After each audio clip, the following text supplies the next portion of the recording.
Avec nous Frédéric Reiss, député maire de Niederbronn. On revient sur cette grande mobilisation contre le mariage homosexuel. Vous étiez justement à Paris.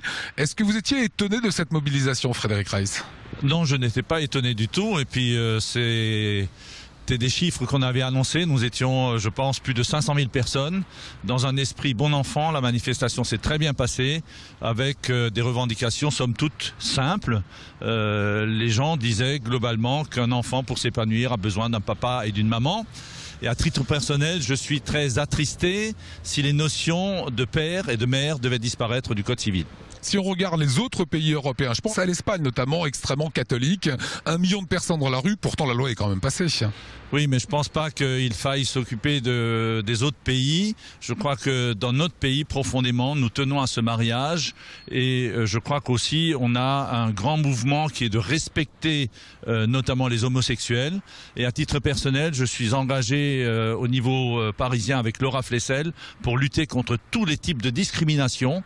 Donc je crois que le premier argument qui disait que c'était des propos homophobes, celui-là, il a totalement disparu. Et c'est tant mieux. Et aujourd'hui, je crois qu'il faut tout simplement voir l'intérêt de l'enfant, et mariage pour tous et filiation, pour moi, c'est le même combat. Le gouvernement a annoncé hier que de toute façon, il irait jusqu'au bout.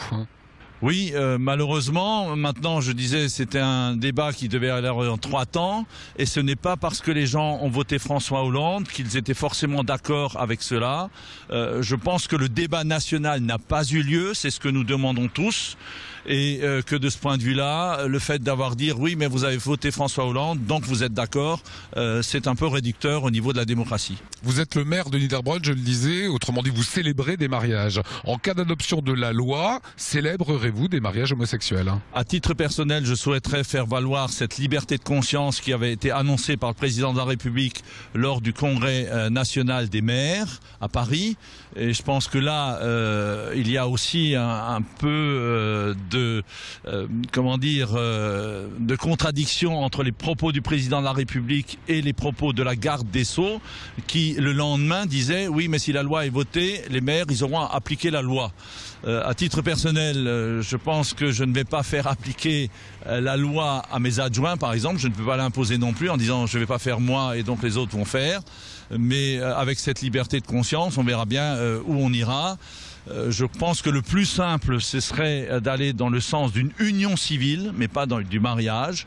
Et à ce niveau-là, je pense que beaucoup de gens sont tout à fait d'accord à ce que les couples homosexuels puissent bénéficier des mêmes droits au niveau des successions, au niveau des pensions, et même de l'adoption des enfants de l'un des deux du couple. Mais en cas de mariage, vous feriez jouer cette clause de conscience? En cas de mariage, je ferai jouer cette clause de conscience si elle est possible, et puis sinon, on verra bien ce que ça va donner.